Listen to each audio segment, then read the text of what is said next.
आणि आता बातमी आहे कोल्हापुरातून। कोल्हापूर जिल्ह्यात अँटी नार्कोटिक्स टास्क फोर्सनं एमडी ड्रग्ज बनवण्याचा कारखाना उद्ध्वस्त केलेला आहे। एका पोल्ट्री फार्मवर हा कारखाना सुरू होता आणि या कारवाई दरम्यान पोलिसांनी एमडी ड्रग्ज बनवण्यासाठी लागणारा 1 ते 2 कोटी रुपये किमतीचं रसायन जप्त केलंय। या प्रकरणी 6 जणांना अटक करण्यात आलेली आहे।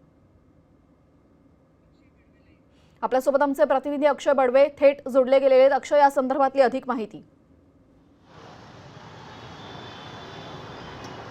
निश्चित अतिशय मोठी कारवाई म्हणावी लागेल। राज्याच्या अँटी नार्कोटिक्स टास्क फोर्सने कोल्हापूरच्या चंदगड भागात एका क्लॅन्डेस्टाईन फॅक्टरी म्हणजेच एक अनधिकृत ठिकाण, ज्या ठिकाणी हा सगळा गोरखधंदा सुरू होता, याच्यावर छापेमारी केलेली आहे आणि तब्बल 1 ते 2 करोड रुपयांचा मुद्देमाल जो एमडी ड्रग्ज बनवण्यासाठी लागतो तो रसायन जे आहेत ते या ठिकाणाहून जप्त करण्यात आलेले आहेत। अँटी नार्कोटिक्स टास्क फोर्सची जी एक पथक आहे ते गेल्या अनेक दिवसांपासून या संदर्भात एक कारवाईच्या मोहीम त्यांनी आखली होती आणि कोल्हापूरमधल्या एका पोल्ट्री फार्ममध्ये चक्क एमडी बनवण्याचा सगळा गोरखधंदा जो होता तो आता उघडकीस आणलेला आहे। त्यामुळे अँटी नार्कोटिक्स टास्क फोर्सची अतिशय मोठी कारवाई म्हणावी लागेल, कारण की कोल्हापूरच्या चंदगडमध्ये जर हा सगळा प्रकार बनत होता तर याच्या ड्रग्सचे सगळे हे केमिकल जे आहेत ते कुठून मागवले होते याचा देखील तपास जो आहे तो सध्या सुरू आहे। आणि विशेष म्हणजे 5 ते 6 करोड रुपयांचं एमडी ड्रग्ज याच रसायनांपासून बनलं जात होतं। त्यामुळे एक निश्चितपणे मोठी कारवाई एएनटीएफची आपल्याला म्हणावी लागेल।